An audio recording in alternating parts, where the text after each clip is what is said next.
누가복음 9장입니다. 12 제자를 파송하시다. 예수께서 12 제자를 부르셔서 그들에게 모든 귀신을 다루고 병을 고치는 권세와 능력을 주셨다. 예수께서 하나님 나라의 소식을 전하고 병자를 고치는 이 일을 제자들에게 맡기셨다. 예수께서 말씀하셨다. 잔뜩 준비하지 마라. 간소하게 하여라. 너희 자신을 준비하여라. 고급 여관도 안 된다.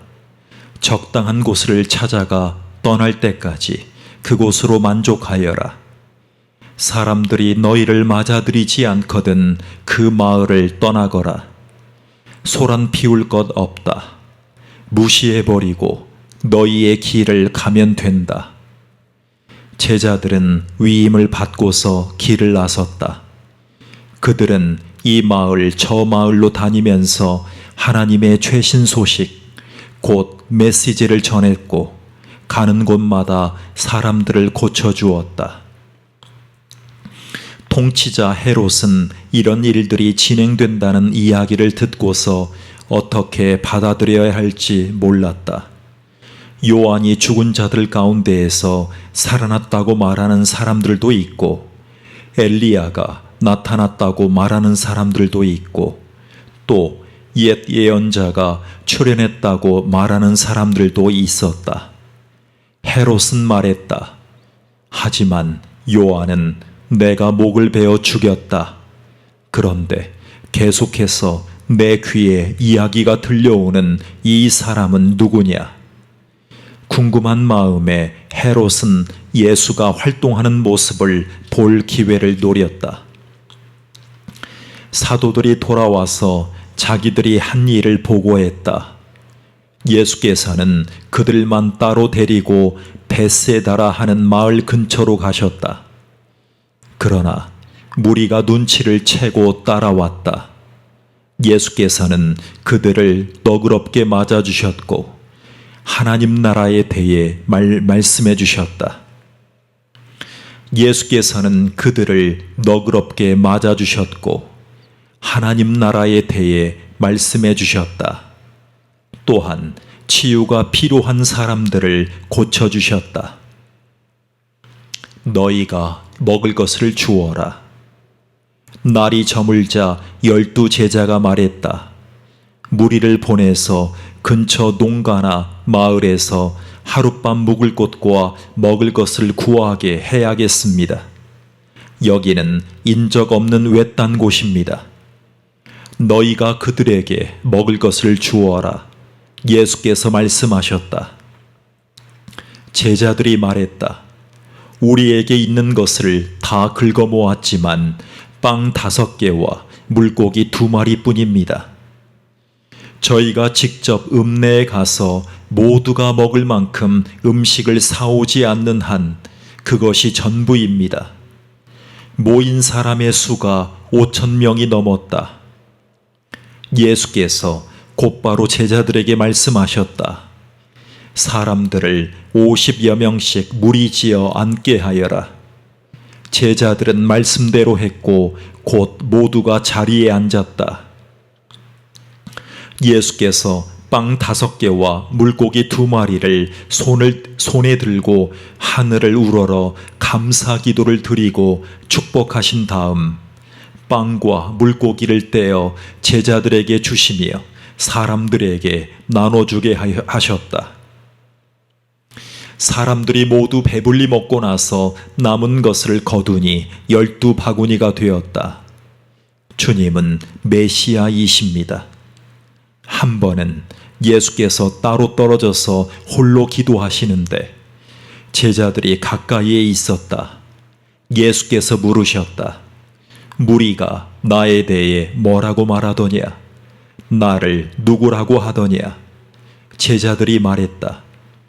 세례자, 침례자 요한이라고 합니다. 엘리야라고 하는 사람들도 있고 옛 예언자 가운데 한 사람이 돌아왔다고 하는 사람들도 있습니다. 그러자 예수께서 물으셨다. 그러면 너희는 나를 누구라고 말하겠느냐? 내가 누구냐? 베드로가 대답했다. 하나님의 메시아이십니다. 그러자 예수께서 그것을 비밀로 하라고 제자들에게 경계하셨다. 베드로가 한 말을 아무에게도 이야기하지 말라고 말씀하셨다. 예수께서 계속해서 말씀하셨다.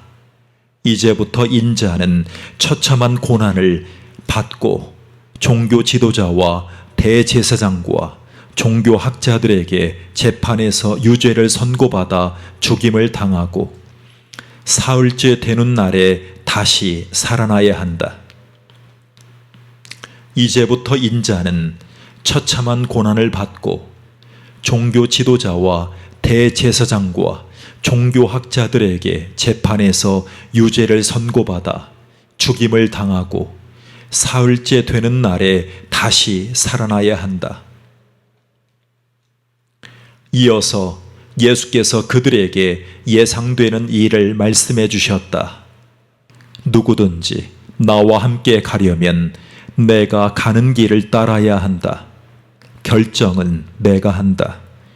너희가 하는 것이 아니다. 고난을 피해 달아나지 말고 오히려 고난을 끌어안아라. 나를 따라오너라. 그러면 내가 방법을 일러주겠다. 자기 스스로 세우려는 노력에는 아무 희망이 없다. 자기를 희생하는 것이야말로 너희 자신, 곧 너희의 참된 자아를 찾는 길이며 나의 길이다.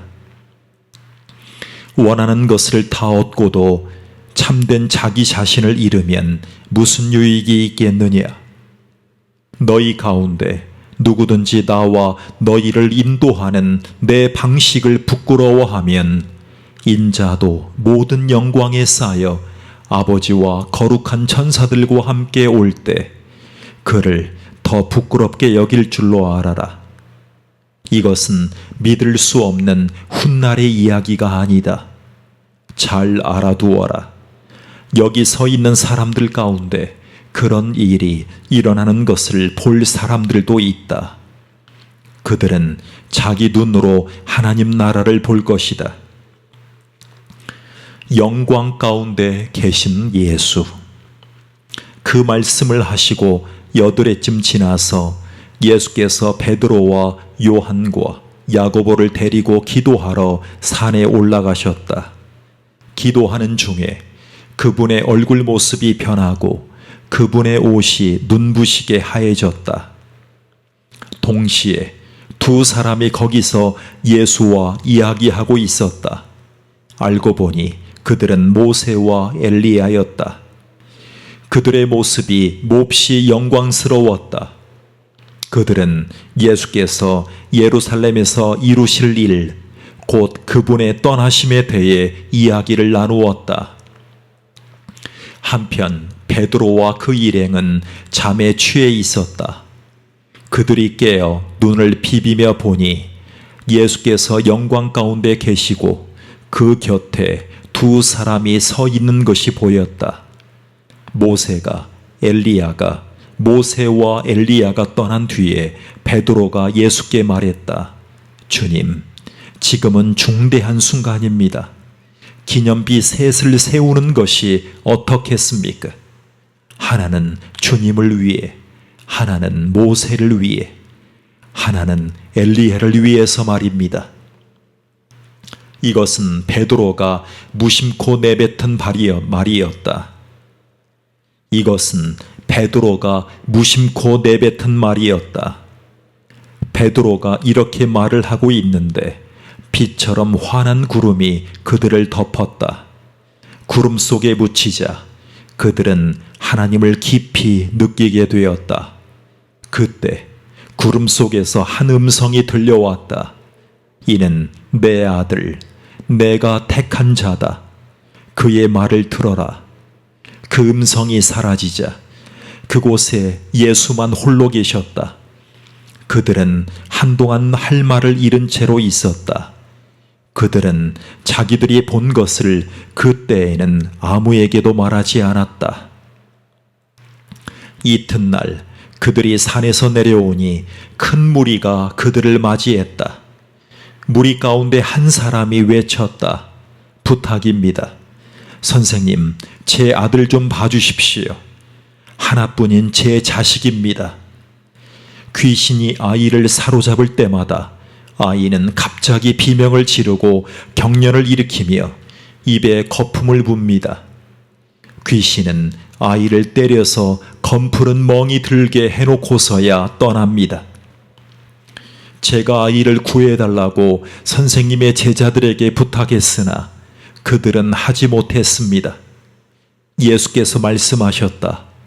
하나님도 모르고 삶의 중심도 없는 세대여, 내가 같은 말을 몇 번이나 해야 하느냐? 얼마나 더 참아야 하느냐? 내 아들을 이리 데려오너라.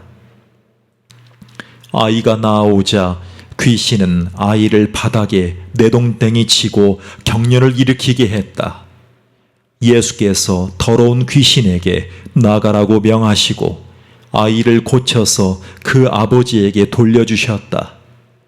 사람들이 모두 고개를 끄덕이며 하나님의 위대하심과 그분의 크신 위엄에 놀라워했다. 내 본분은 삶이지 죽음이 아니다. 사람들이 둘러서서 그분이 하시는 모든 일을 보고 감탄하고 있는데 예수께서 제자들에게 말씀하셨다. 이제 내가 하는 말 하나하나를 마음에 두고 곰곰이 되새겨 보아라. 인자는 사람들의 손에 넘어갈 것이다. 제자들은 예수께서 하시는 말씀을 알아듣지 못했다. 마치 예수께서 외국어로 말씀하셔서 그들이 전혀 감을 잡지 못하는 것 같았다. 당황한 그들은 그 말씀이 무슨 뜻인지 예수께 묻지도 못했다. 제자들은 그들 가운데 누가 가장 유명해질지 말다툼을 벌이기 시작했다. 예수께서 그것이 그들에게 아주 중요한 문제인 것을 아시고 어린아이 하나를 곁으로 데려와 말씀하셨다. 누구든지 이 아이를 나로 여기고 받아들이는 사람은 곧 나를 받아들이는 것이다. 또한 누구든지 나를 받아들이는 사람은 나를 보내신 분을 받아들이는 것이다. 이와 같이 내세울 때가 아니라 받아들일 때 큰 사람이 된다. 중요한 것은 눈에 보이는 크기가 아니라 너희의 영이다. 요한이 당당히 말했다. 주님, 어떤 사람이 주님 이름으로 귀신을 쫓아내는 것을 보고 우리가 막았습니다.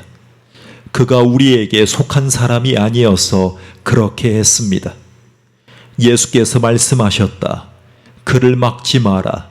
그가 적이 아니라면 곧 우리 편이다. 승천하실 때가 가까워 오자 예수께서 마음을 단단히 먹고 용기를 내어 예루살렘을 향해 길을 떠나셨다. 예수께서 심부름꾼들을 앞서 보내셨다. 그들은 그분을 맞을 곳을 준비하려고 사마리아의 어느 마을로 갔다.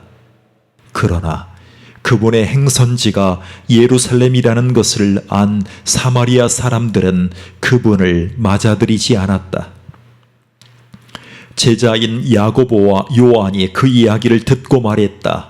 주님, 우리가 하늘에서 번갯불을 내려오게 해서 저들을 태워버릴까요? 예수께서 그들을 꾸짖으셨다. 옳지 않다. 그들은 다른 마을로 발걸음을 옮겼다. 길을 가고 있는데 어떤 사람이 자기도 함께 가도 되는지 물었다. 그는 어디든지 주님과 함께 가겠습니다 하고 말했다. 예수께서 잘라 말씀하셨다. 고생할 각오가 되어 있느냐? 너도 알다시피 우리가 묵는 곳은 인류 호텔이 아니다. 예수께서 또 다른 사람에게 말씀하셨다. 나를 따라오너라. 그가 말했다. 그렇게 하겠습니다. 하지만 며칠 말미를 주십시오. 아버지 장례 준비를 해야 합니다. 예수께서 거절하셨다. 중요한 일이 먼저다. 내 본분은 삶이지 죽음이 아니다. 삶은 긴박하다. 하나님 나라를 알려라. 그때 또 다른 사람이 말했다. 주님, 저는 주님을 따라갈 준비가 되었습니다. 하지만 먼저 집에 정리할 일이 있으니 허락해 주십시오. 예수께서 말씀하셨다. 머뭇거리지 마라. 뒤돌아보지도 마라. 하나님 나라를 내일로 미룰 수는 없다. 오늘 기회를 잡아라. 누가복음 10장. 이리떼 가운데 있는 어린 양. 그 후에 주님께서 70명을 뽑으시고 앞으로 그분이 가시려는 모든 성읍과 지역으로 그들을 둘씩 짝지어 보내셨다. 예수께서 그들에게 당부하셨다. 추수할 것이 이토록 많은데 추수할 일손은 얼마나 적은가. 그러니 추수할 일손을 보내달라고 추수의 하나님께 무릎 꿇고 기도하여라. 가거라. 그러나 조심하여라. 가거라. 그러나 조심하여라. 이것은 위험한 일이다. 너희는 이리떼 가운데 있는 어린 양들 같다.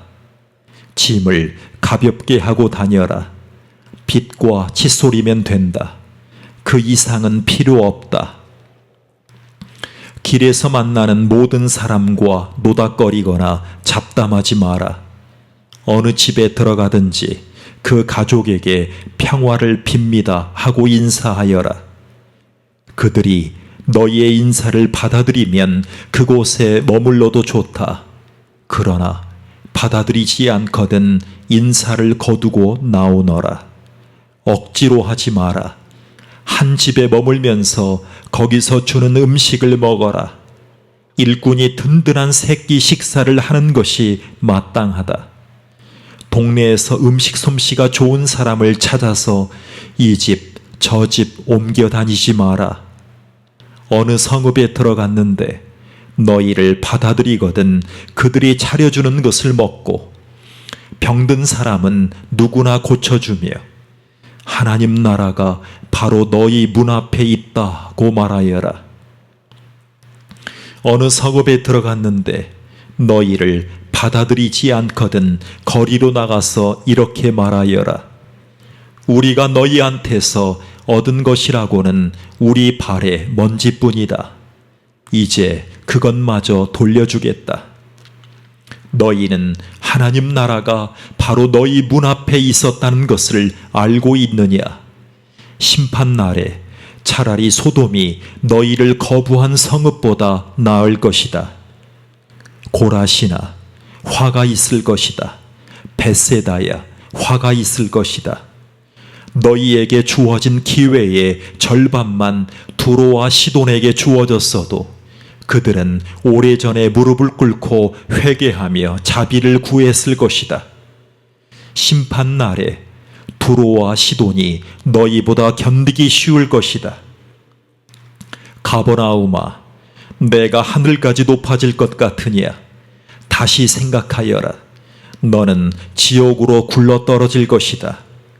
너희 말을 듣는 사람은 곧 내 말을 듣는 것이다. 너희를 거부하는 사람은 곧 나를 거부하는 것이다. 그리고 나를 거부하는 것은 나를 보내신 하나님을 거부하는 것이나 마찬가지다. 70명이 의기양양해서 돌아왔다. 주님, 귀신들조차 주님의 명령대로 따랐습니다. 예수께서 말씀하셨다. 나도 안다. 사탄이 하늘에서 번갯불처럼 떨어지는 것을 내가 보았다. 내가 너희에게 무엇을 주었는지 알겠느냐? 너희는 뱀과 전갈을 밟고 걸어도 무사히 지날 것이며 원수의 공격에도 보호받을 것이다. 아무도 너희를 건드릴 자가 없을 것이다.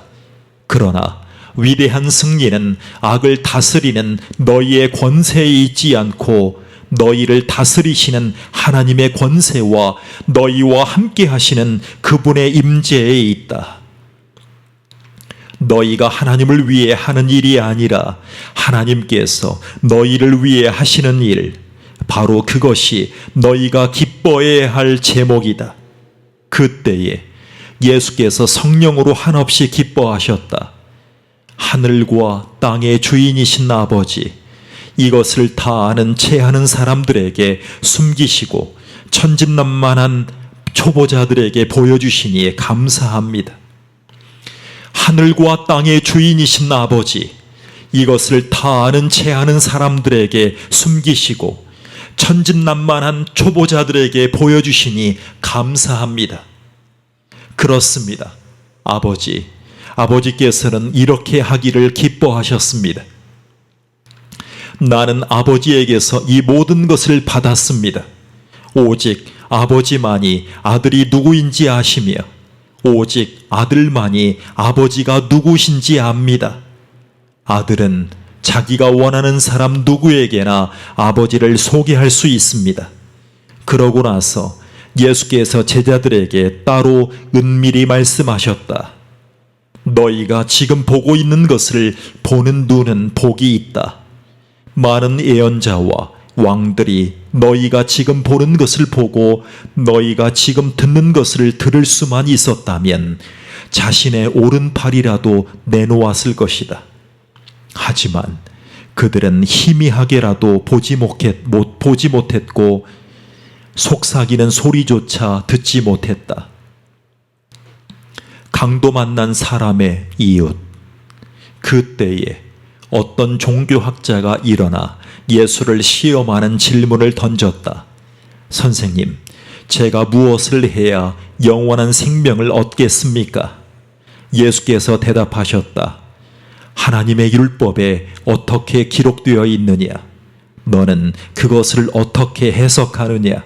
그가 말했다. 내 열정과 간구와 힘과 지성을 다해 주 너의 하나님을 사랑하라 하였고 또 내 자신을 사랑하는 것 같이 내 이웃을 사랑하라 하였습니다. 잘 대답했다. 예수께서 말씀하셨다. 그것을 행하여라. 그러면 내가 살 것이다. 그는 빠져나갈 길을 찾으면서 물었다. 그러면 선생님은 이웃을 어떻게 정의하겠습니까? 예수께서 그 대답으로 이야기를 하나 들려주셨다. 어떤 사람이 예루살렘에서 여리고로 가고 있는데 도중에 강도들의 습격을 받았다. 강도들은 그의 옷을 빼앗고 때려 거의 죽게 해놓고는 버려두고 가버렸다. 다행히 제사장이 같은 길로 내려가고 있었다. 그러나 그는 다친 사람을 보고는 방향을 바꾸어 다른 쪽으로 비켜갔다. 이어서 경건한 레위 사람이 나타났다. 그 역시 부상당한 사람을 피해갔다. 그 길을 가던 어떤 사마리아 사람이 그 사람에게 다가왔다. 사마리아 사람은 그 사람의 처지를 보고는 가엾은 마음이 들었다. 그는 상처를 소독하고 붕대를 감아 응급조치를 한 뒤에 그를 자기 나귀에 태워 여관으로 데려가 편히 쉬게 해주었다. 아침에 그는 은화 2개를 꺼내 여관 주인에게 주면서 말했다. 이 사람을 잘 돌봐주십시오. 비용이 더 들면 내 앞으로 계산해 두십시오. 내가 돌아오는 길에 갚겠습니다. 내 생각은 어떠냐? 3사람 가운데 누가 강도 만난 사람의 이웃이 되었겠느냐? 종교학자가 대답했다. 친절을 베푼 사람입니다. 예수께서 말씀하셨다. 너도 가서 똑같이 하여라. 마르다와 마리아. 계속해서 길을 가셨다. 예수께서 한 마을에 들어가셨다. 마르다라는 여자가 그분을 맞아 편히 쉬도록 모셨다. 그녀에게 마리아는 동생이 있었는데 마리아는 주님 앞에 앉아 그분의 말씀을 경청하고 있었다. 그러나 마르다는 해야 할 온갖 부엌 일로 마음이 분주했다. 얼마 후에 마르다가 그들의 이야기를 끊고 끼어들었다. 주님, 제 동생이 부엌 일을 저한테만 떠넘기고 있는데 그냥 두십니까? 저를 좀 거들어 주라고 동생에게 말씀해 주십시오. 주님께서 말씀하셨다.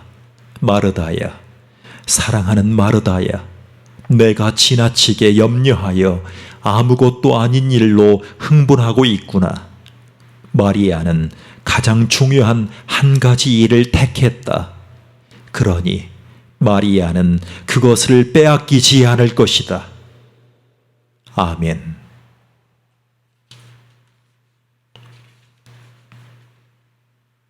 아멘.